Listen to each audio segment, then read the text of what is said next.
മാംഗല്യം. രചന അവതരണം നന്ദു കൃഷ്ണ. കാറിന്റെ പിന്നിലിരിക്കുന്നവൾ കയറിയപ്പോൾ മുതൽ ആ നെഞ്ചിൽ മുഖം താഴ്ത്തിയിരിക്കുകയാണ്.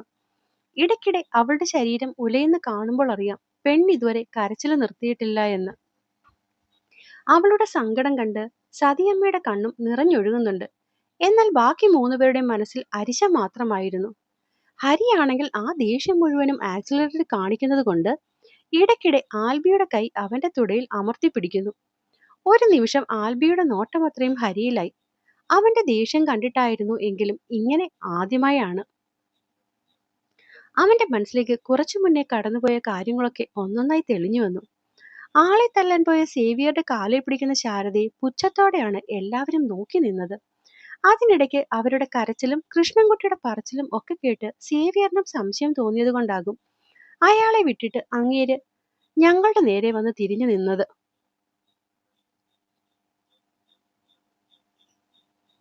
ഈ പെങ്കുച്ചിനെ 20 തികഞ്ഞിട്ടുണ്ടെങ്കിൽ നിങ്ങൾ പിന്നെ എന്തും പറഞ്ഞ് കേസ് കൊടുക്കുമെന്നാ പിള്ളേരെ. പുച്ഛം കൊണ്ട് അയാളുടെ മുഖം ഒരു വശത്തേക്ക് കോടി. കേസ് കൊടുക്കാൻ ഒരുപാട് കാര്യങ്ങളുണ്ട് മിസ്റ്റർ സേവിയർ. എത്ര പ്രായപൂർത്തിയായ വ്യക്തിയാണെങ്കിലും ഒരിടത്ത് ജോലി ചെയ്യാൻ അവർക്ക് തന്നെ മനസ്സുണ്ടാവണം. പ്രത്യേകിച്ചും അതൊരു പെൺകുട്ടിയാവുമ്പോൾ. അതല്ലാതെ അവളെ നിർബന്ധിച്ച് പണിയെടുപ്പിക്കുകയാണെങ്കിൽ അത് കേസ് തന്നെയാണ്. ആൽബിയുടെ മട്ടും ഭാവമൊക്കെ കണ്ടതും സേവിയറിന് കാര്യങ്ങളുടെ കിടപ്പ് മനസ്സിലായി. കൃഷ്ണൻകുട്ടി, കാര്യം എനിക്ക് എൻ്റെ അമ്മച്ചിയെ നോക്കാൻ വേണ്ടി വീട്ടിൽ നിൽക്കുന്ന ഒരാളെ അത്യാവശ്യമായിരുന്നു എന്നും കരുതി ഇങ്ങനത്തെ ആവശ്യമില്ലാത്ത തലവേദന ഒന്നും എടുത്ത് തലയിൽ വെക്കാൻ എന്നെ കൊണ്ട് പറ്റില്ല. അതുകൊണ്ട് ഈ പെണ്ണിനെ ഇവിടെ കൊണ്ടുവന്നാക്കുമ്പോൾ കൈനീട്ടി വാങ്ങിയ 40,000 രൂപ ഇപ്പൊ നിങ്ങൾ എൻ്റെ മേശപ്പുറത്ത് വെക്കണം. അയാൾ കാർക്കശ്യത്തോടെ പറഞ്ഞതും കൃഷ്ണൻകുട്ടി വെപ്രാളപ്പെട്ടുകൊണ്ട് നോക്കിയത് സഹോദരിയാണ്. അത് അത് പിന്നെ മുതലാളി, ദേ കൃഷ്ണൻകുട്ടി, എന്തെങ്കിലും ഉടായിപ്പ് പറഞ്ഞ് കാശ് തരാതിരിക്കാനാണ് പ്ലാനെങ്കിൽ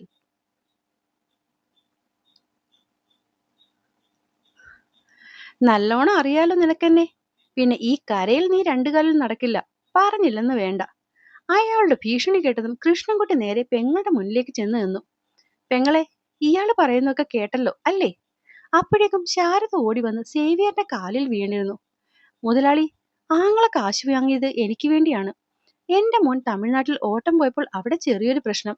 അത്യാവശ്യം 1,00,000 രൂപ കൊടുത്താലേ അവനെ ആ കേസിൽ നിന്ന് ഊരാൻ പറ്റത്തുള്ളായിരുന്നു. കഴുത്തിലും കാതിലുമൊക്കെ കിടന്നത് വിറ്റിട്ട് പിന്നെയും കാശ് കുറവായപ്പോഴാ മുതലാളിയുടെ കാര്യം ആങ്ങള പറയുന്നത്. അങ്ങനെ ഇവിടുത്തെ കാശും കൂടി വാങ്ങിയ ഞാനത് ഒന്നാക്കിയത്. അവർ ഏങ്ങി കരയുകയാണ്. എന്നിട്ടത് ഞാൻ അപ്പോഴേ മോൻ അയച്ചു കൊടുക്കുകയും ചെയ്തു. ഇതിപ്പോ പെട്ടെന്ന് ഇത്രയും കാശൊക്കെ തിരിച്ചു ചോദിച്ചാൽ? എനിക്കതൊന്നും അറിയേണ്ട കാര്യമില്ല. നിങ്ങൾ മോളെ പണിക്ക് നിർത്താം എന്ന് പറഞ്ഞു വാങ്ങിയ കാശാണ്. അതിന് പറ്റാത്ത സ്ഥിതിക്ക് നിങ്ങൾ കാശ് തന്നേ മതിയാകൂ.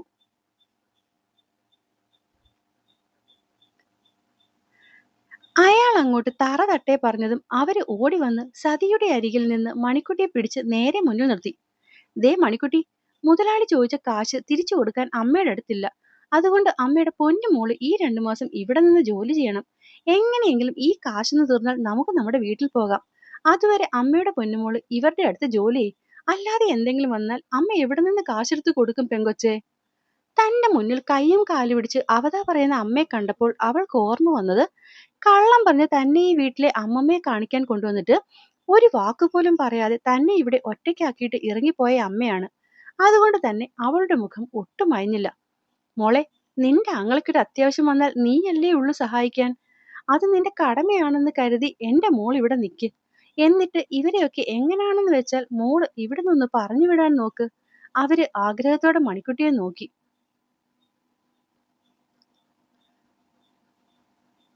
താണ് വീണ് അങ്ങനെയൊക്കെ പറയുമ്പോഴും സീതയെ നോക്കുന്ന കണ്ണിൽ അവർക്ക് പക വ്യക്തമായി അറിയാൻ പറ്റുന്നുണ്ടായിരുന്നു.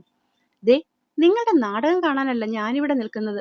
ഒന്നെങ്കിൽ ഈ നിമിഷം എന്റെ കാശ് ഇവിടെ വെക്കണം, അല്ലെങ്കിൽ ഈ പെണ്ണിവിടെ ജോലിക്ക്. ഒപ്പം എന്റെ വീട്ടിൽ വന്ന് ജാട കാണിച്ച് ഇവന്മാരുടെ കാല് പിടിച്ചെന്റെ മാപ്പും എന്നോട് പറയണം. ഇതൊക്കെ ഇപ്പൊ തന്നെ നടക്കണം, അല്ലെങ്കിൽ അറിയാവല്ലോ സേവിയർ ആരാന്ന്. പുച്ഛിച്ചുകൊണ്ട് വല്ലാത്തൊരു ചിരിയോടെ അങ്ങേരെ എല്ലാവരെയും നോക്കിയതും ശ്രീധരൻ മാമൻ എന്തോ പറയാൻ വേണ്ടി തുടങ്ങും മുന്നേ തന്നെ ഹരി അയാൾക്ക് മുന്നിലേക്ക് ചെന്ന് നിന്നു. നിങ്ങളുടെ കയ്യിൽ നിന്നും കാശ് വാങ്ങിയത് ഇവരല്ലേ? സഹതാപം മാക്സിമം പിടിച്ചു വാങ്ങാൻ എന്ന പോലെ നിൽക്കുന്ന ശാരദയും ആവശ്യമില്ലാത്ത പണിയാണല്ലോ എടുത്ത് തലയിൽ വെച്ചത് എന്ന് ചിന്തിച്ചിരിക്കുന്ന കൃഷ്ണൻകുട്ടിയെ നോക്കി ഹരി ചോദിച്ചു.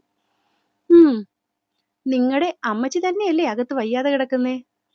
അതിനും അയാളൊന്നും മൂളി. സ്വന്തം തന്തയും തള്ളയും നോക്കാൻ വേണ്ടി കൂലിക്ക് കാശും കൊടുത്ത് നിർത്തുന്ന തന്നോട് എനിക്ക് സംസാരിക്കേണ്ട കാര്യമില്ല. എങ്കിലും പറയുക, നല്ല പ്രായമായ ആ സ്ത്രീയെ നോക്കാൻ ദേ ഇവര് മതിയാകും. അതുകൊണ്ട് കാശ് വാങ്ങി ഇവരെ തന്നെ നിങ്ങളിവിടെ പിടിച്ച് പണിക്ക് നിർത്തിക്കോ. ഞങ്ങൾ എന്തായാലും ഇവളെ കൂട്ടിയേ ഇവിടുന്ന് പോവുകയുള്ളൂ. അങ്ങനെ ഒരു മറുപടി ഒരിക്കലും പ്രതീക്ഷിക്കാത്ത സകലർക്കും അത് ചെറിയൊരു ഷോക്കായിരുന്നു. പ്രത്യേകിച്ചും ശാരദയ്ക്കും കൃഷ്ണൻകുട്ടിക്കും. അയ്യോ, അതൊന്നും പറ്റില്ല, എനിക്ക് ഒരുപാട് അസുഖമുള്ളതാ.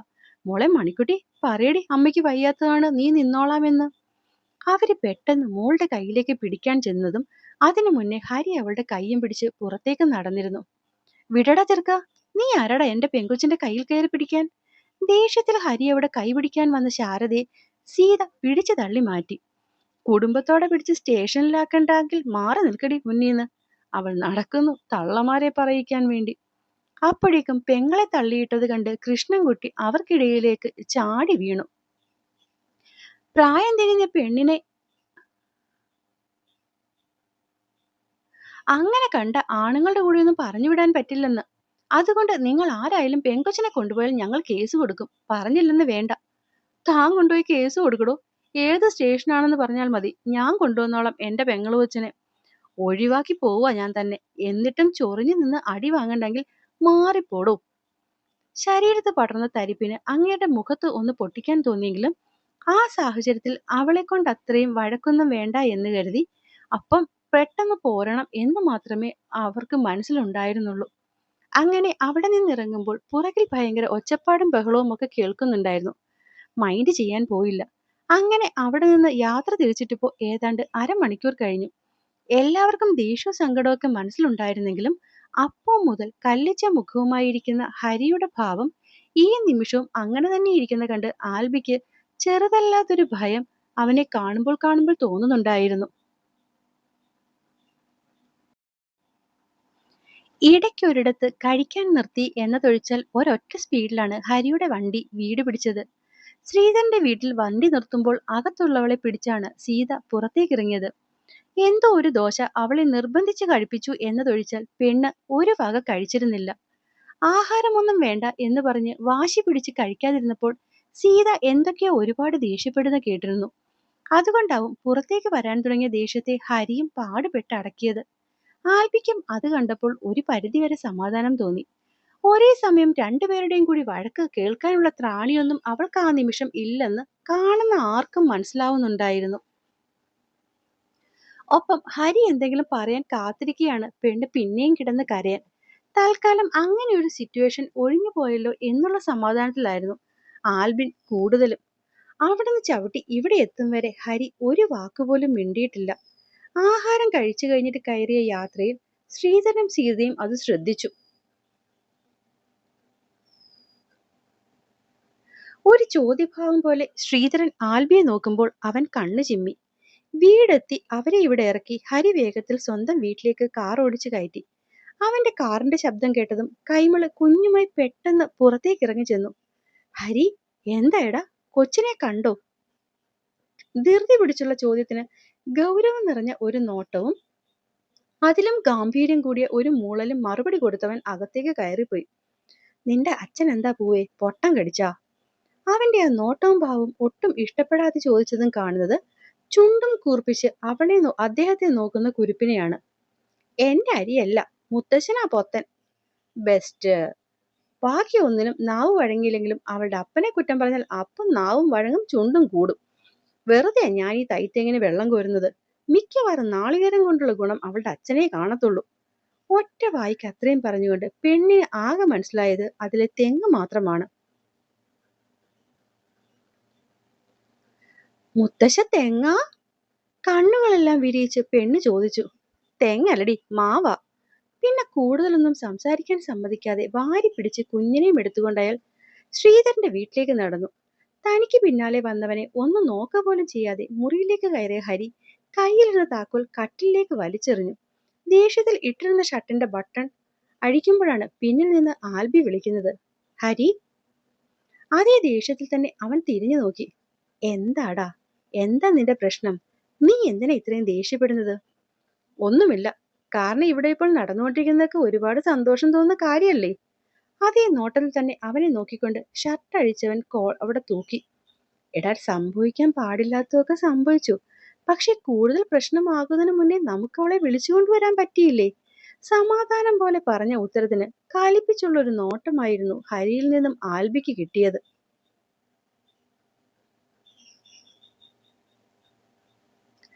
ഒരു നിമിഷം ഒരു നിമിഷം മണിക്കുട്ടൻ അത് നമ്മളോട് പറയാതിരുന്ന കാര്യം നീ ആലോചിച്ചിട്ടുണ്ടോ ആൽബി? നമ്മൾ അറിയുമായിരുന്നോ ഈ പെണ്ണ് അവിടെ ഏത് നരകത്തിലാണെന്ന്? അവളുടെ ജനിപ്പിച്ചെന്ന് പറഞ്ഞ തള്ളയോ അല്ലെങ്കിൽ അമ്മാവനോ ആ കുടുംബക്കാരോ ആരെങ്കിലും ഇതിനെപ്പറ്റി ഒരു വാക്ക് നമ്മളോട് മിണ്ടുവായിരുന്നോ? അരിശം കൊണ്ടവന്റെ പല്ലുകൾ കൂട്ടി ഉരഞ്ഞു നീങ്ങി. എടാ, അങ്ങനൊന്നും സംഭവിച്ചില്ലല്ലോ. അതുകൊണ്ട് അതുകൊണ്ട് സമാധാനപ്പെടണമായിരിക്കും അല്ലേ? എടാ, നീ കേട്ടായിരുന്നോ അവളുടെ തള്ള പറഞ്ഞത്? 1-2 മാസം കഴിഞ്ഞാൽ ആ കഴുതയ്ക്ക് 20 വയസ്സ് തികയുകയാണെന്ന്. ഇന്നത്തെ കാലത്ത് കൊച്ചു കുഞ്ഞുങ്ങൾക്ക് പോലും എന്തെങ്കിലും അപകടത്തിൽപ്പെട്ടാൽ അവിടുന്ന് രക്ഷപ്പെടാനുള്ള മാർഗങ്ങൾ അന്വേഷിക്കും. ഈ കഴുത കഴിഞ്ഞ ഒരാഴ്ചയായി അവിടെ ഇത്രയും ബുദ്ധിമുട്ടിൽ നിന്നിട്ട് ആരെയെങ്കിലും, എന്നെയോ നിന്നെയോ അറ്റ്ലീസ്റ്റ് സീതമ്മയെങ്കിലും വിളിച്ച് കാര്യം പറയണ്ടേ? എടാ, അതവളുടെ ഫോൺ നമ്പർ തള്ള വാങ്ങി വെച്ചത് കൊണ്ടല്ലേടാ.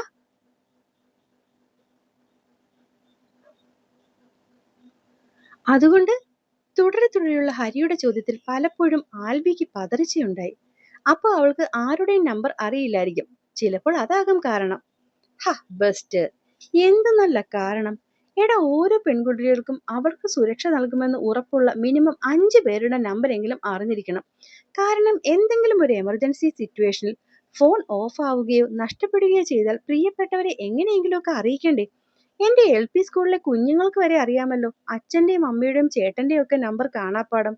അതുപോലും ഇത്രയും വയസ്സായിട്ട് ഈ കഴുതയ്ക്ക് അറിയില്ലേ? ചോദിക്കുന്ന ചോദ്യങ്ങളിലൊക്കെ കാര്യമുണ്ടായിരുന്നതുകൊണ്ട് ആൽവി പിന്നെ കൂടുതൽ സംസാരിക്കാൻ പോയില്ല. അങ്ങനെ ആരുടെയെങ്കിലും 1-2 പേരുടെ നമ്പർ അവർക്കറിയാമായിരുന്നെങ്കിൽ മറ്റാരുമില്ലാത്ത സമയം നോക്കി അവൾക്ക് അവിടുത്തെ ലാൻഡ് ഫോണിൽ നിന്ന് നമ്മളെ ആരെയെങ്കിലും വിളിച്ച് വിവരം അറിയിക്കാൻ പറ്റില്ലായിരുന്നോ? അങ്ങനെയെങ്കിൽ ഇത്രയും ദിവസം അവൾക്കവിടെ ഉരുകി ഉരുകി ചത്ത് ജീവിക്കേണ്ട കാര്യമുണ്ടായിരുന്നോ? ആൽബി അവനെ കേട്ടിരുന്നതല്ലാതെ തിരിച്ചൊരു മറുപടിയും പറഞ്ഞില്ല. കാരണം ഇതിനൊന്നും ശരിക്കും മറുപടി ഇല്ലായിരുന്നു എന്നതായിരുന്നു സത്യം. അവിടെ ആ വീട്ടിൽ വഴക്ക് നടക്കുന്നതിനിടയിൽ പലപ്പോഴും ആ ലാൻഡ് ഫോൺ റിങ് ചെയ്യുന്നത് അവനും കേട്ടതാണ്. ഹരി പറയുന്ന പോലെ ഏതെങ്കിലുമൊക്കെ നമ്പർ അറിയാമായിരുന്നെങ്കിൽ ഉറപ്പായും ഈ ഒരാഴ്ചക്കിടയിൽ അവൾക്ക് രക്ഷപ്പെട്ടു വരാൻ ഒരുപാട് അവസരം കിട്ടിയേനെ. പക്ഷെ പോയ ബുദ്ധി ആന പിടിച്ചാൽ കിട്ടില്ലല്ലോ. ഒരു പക്ഷേ കാര്യങ്ങളൊക്കെ ചിന്തിച്ചിരുന്നത് കൊണ്ടാകും ഹരിക്ക് ഇത്രയും ദേഷ്യം വന്നതെന്ന് ആൽബിക്കും ആ നിമിഷം മനസ്സിലാവുന്നുണ്ടായിരുന്നു. എന്തായാലും ഭാഗ്യം കൊണ്ടാണ് അവള് രക്ഷപ്പെട്ടത്. അതിൽ യാതൊരു തർക്കവുമില്ല. ഇനിയിപ്പം അങ്ങനെയെങ്ങാനും ഈ കാർക്കോടകന്റെ മുന്നിൽ വെച്ച് പറഞ്ഞാൽ ഇപ്പൊ ഇവൾക്ക് കൊടുക്കുന്നതിന്റെ പാതി തനിക്കും കിട്ടും എന്നറിയാവുന്ന ആൽബി അതുപോലെ ഒക്കെ അവനെ കേട്ടുകൊണ്ട് വെറുതെ മിണ്ടാതിരുന്നതല്ലാതെ തന്റേതായ ഒരഭിപ്രായവും പറയാൻ നിന്നില്ല. ഇതേ സമയം തലയാകെ പെരുത്ത് കുളിക്കാൻ കയറിയവന്റെ ദേഷ്യം ആ തണുത്ത വെള്ളം ഉച്ചിയിൽ വീഴുമ്പോഴും കുറയുന്നുണ്ടായിരുന്നില്ല. അവസാനം കുറെ നേരം ആ വെള്ളത്തിനടിയിൽ നിന്നവൻ പുറത്തേക്കിറങ്ങുമ്പോൾ ചില ഉറച്ച തീരുമാനങ്ങളൊക്കെ എടുത്തിരുന്നു. മണിക്കുട്ടിയുടെ ഭാഗത്ത് അധികം തെറ്റൊന്നുമില്ല എന്ന് പറഞ്ഞ് എങ്ങനെയെങ്കിലും ഹരിയെ ഒന്ന് സമാധാനിപ്പിക്കാമെന്ന് വെച്ചാലും താൻ തലകുത്തി നിന്ന് എന്ത് പറയുന്നു അതിന്റെ മറുപടി കൃത്യമായും അവന്റെ കയ്യിൽ ഉണ്ടാവുന്നത് കൊണ്ട് തന്നെ ആൽബി അതിന് തുനിയാതെ വെറുതെ നിന്നു. സോ ബെറ്റർ അവൻ പറയുന്ന കാര്യങ്ങൾ മിണ്ടാതെ നിന്ന് കേൾക്കുന്നതാണ്. കുളിച്ചിറങ്ങി വന്നിട്ടും ദേഷ്യമടങ്ങാതെ പിന്നെയും പിന്നെയും സംസാരിക്കുന്നവനെ കേട്ടുകൊണ്ട് ആൽബി ഓരോ ചിന്തയോടെ വെറുതെ ഇരുന്നു കൊടുത്തു. ഇതേ സമയം ഇപ്പുറത്തെത്തിയ കൈമൾ മാഷ് ശ്രീധരനും സീതയും പറയുന്ന കഥകൾ കേട്ട് ഞെട്ടിത്തരിച്ചു നിൽക്കുകയായിരുന്നു. ഒക്കെ കേട്ടിട്ട് ഒരു സിനിമാ കഥ പോലെ തോന്നുന്നുണ്ടല്ലോ ശ്രീധര. അയാളിൽ ആ നിമിഷം അത്ഭുതമായിരുന്നു. തനിക്ക് കേട്ടപ്പോൾ സിനിമാ കഥ, ഞങ്ങൾക്ക് ഏതാണ്ട് സുരേഷ് ഗോപി പടമായിരുന്നു അവിടെ ചെന്നപ്പോൾ മുതൽ. ആവും, ഇത്രയും സംസാരങ്ങളും കാര്യങ്ങളും അടിയും ഒക്കെ നടന്നിട്ടുണ്ടെങ്കിൽ മിനിമം ഒരു സുരേഷ് ഗോപി ലെവലിലെങ്കിലും കാര്യങ്ങൾ എത്തിയിട്ടുണ്ടാകുമെന്ന് ഊഹിക്കാം. ആത്മകഥം പോലെ കൈമള് തലയാട്ടിക്കൊണ്ട് ശ്രീധരനോട് പറഞ്ഞു.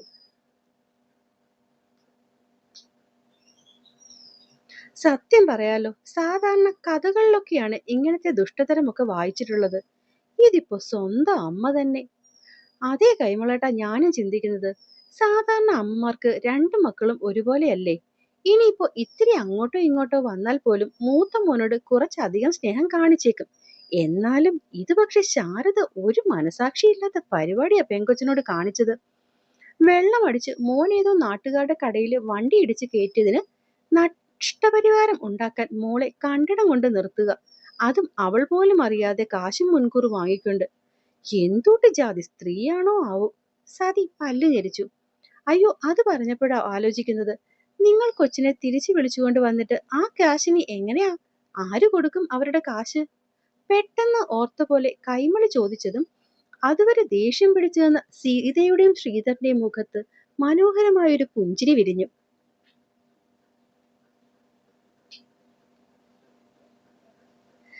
അതാടോ ഈ കഥയുടെ ഏറ്റവും വലിയ ഹൈലൈറ്റ്.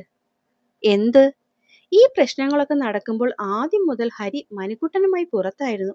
കാരണം അവൻ എങ്ങനെയാണ് ഇവിടെ വിളിച്ചുകൊണ്ട് വരുന്നെന്ന് ആരേലും അറിഞ്ഞാൽ പിന്നെ ചെക്കന് വീട്ടിൽ പ്രശ്നമാകില്ലേ? പക്ഷെ പോയിട്ട് ഞങ്ങളെ കാണാതായപ്പോൾ ഹരി കുഞ്ഞിനെ പറഞ്ഞു വിട്ടിട്ട് അകത്തേക്ക് വന്നു. അപ്പോഴാ കാര്യങ്ങളുടെ ആകെ മൊത്തം ഒരു കിടപ്പ് വശം ചെക്കന് മനസ്സിലാവുന്നത്. എന്നിട്ട് എന്നിട്ടെന്താ? ഒക്കെ കേട്ടതിന് ശേഷം മോന് വേണ്ടി അമ്മയാണ് കാശ് വാങ്ങിയതെങ്കിൽ ആ അമ്മയോട് കാശ് തിരിച്ചു മേടിച്ചോളാൻ പറഞ്ഞു അവൻ. ആഹാ. ഉം പക്ഷേങ്കിൽ ഇവരുടെ കയ്യിൽ ചുണ്ടൊക്കെ ഇരിക്കുന്നു തിരിച്ചു കൊടുക്കാൻ. ഉം എന്നിട്ട് എന്നിട്ടെന്താ? കാശ് കൊടുക്കാനില്ലെങ്കിൽ ആര് കാശ് വാങ്ങിച്ചോ ഇനി മുതൽ അവർ ജോലിക്ക് നിന്നോളും എന്ന് പറഞ്ഞ് ചെക്കൻ ഇവളെയും കൂട്ടി അവിടെ നിന്നിങ്ങി പോന്നു. അല്ലേലും എന്റെ മോൻ സൂപ്പറാണ്.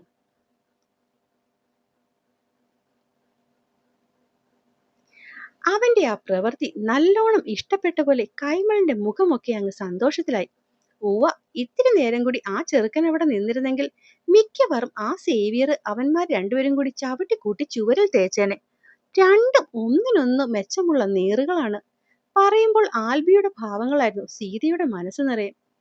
ആ ചെറുക്കൻ രാഷ്ട്രീയത്തിൽ ഇറങ്ങിയില്ലെങ്കിൽ ശരിക്കും ഗുണ്ടയായേനെ. ദൈവത്തിന് നന്ദി. പിന്നെ മോൾ എവിടെ? പിന്നെയും പല കാര്യങ്ങളും സംസാരിച്ചു കൊണ്ടിരിക്കുന്നതിനിടയിലാണ് ശ്രീധരൻ കുഞ്ഞിനെ തിരക്കുന്നത്. അവൾ വന്നപ്പോൾ തന്നെ അവളുടെ കണ്ണൂന്റെ അടുത്ത് പോയി. ഇത്രയും നേരം പലതും പറഞ്ഞ് കരയുകയായിരുന്നു പെണ്ണ്. ഇപ്പൊ പിന്നെ കുഞ്ഞിനെ കണ്ടതിന് ശേഷം ഒരു മാറ്റമൊക്കെ വന്നിട്ടുണ്ട്. വരും വരും, ഒരു കൊച്ചു കാന്താരിമുളകാ അത്. അയാൾ നെടുവീർപ്പെട്ടു.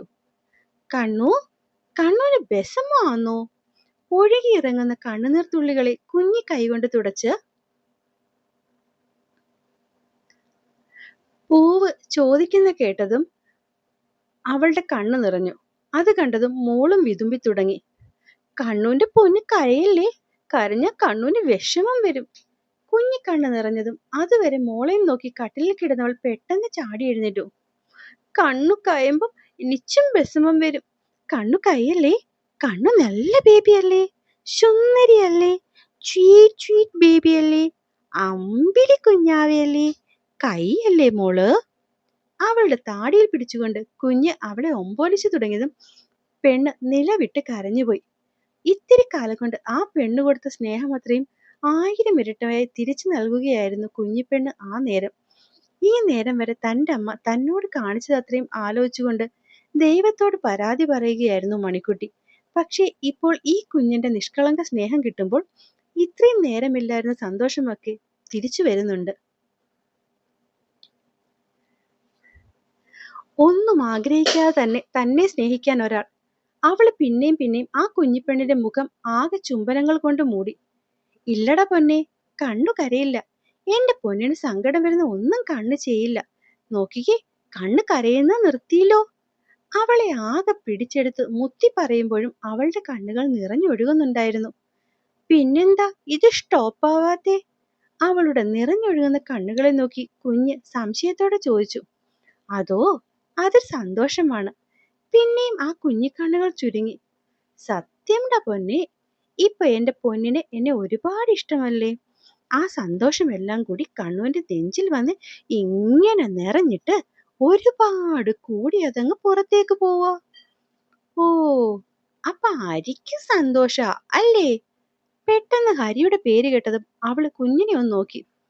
ചിലപ്പോ എന്നെ കയ്യിൽ പിടിച്ച് കണ്ണുവിനെ പോലെ നിറയെ ഉമ്മ തന്നിട്ട് അരിയ സന്തോഷം കളയും. ഹരി സാർ കരയുന്നതിനെ പറ്റിയാണ് കുഞ്ഞു പറയുന്നത് കേട്ടപ്പോൾ അവളുടെ ഹൃദയം ഒന്ന് പിടഞ്ഞു. സാറിന്റെ ജീവിതത്തിലെ കാര്യങ്ങളൊക്കെ അമ്മ പറഞ്ഞ് കുറച്ചൊക്കെ അറിയാം. പക്ഷെ ഇപ്പോഴും അവര് പിരിയാനുള്ള കാരണത്തെപ്പറ്റി വലിയ ധാരണയൊന്നുമില്ല.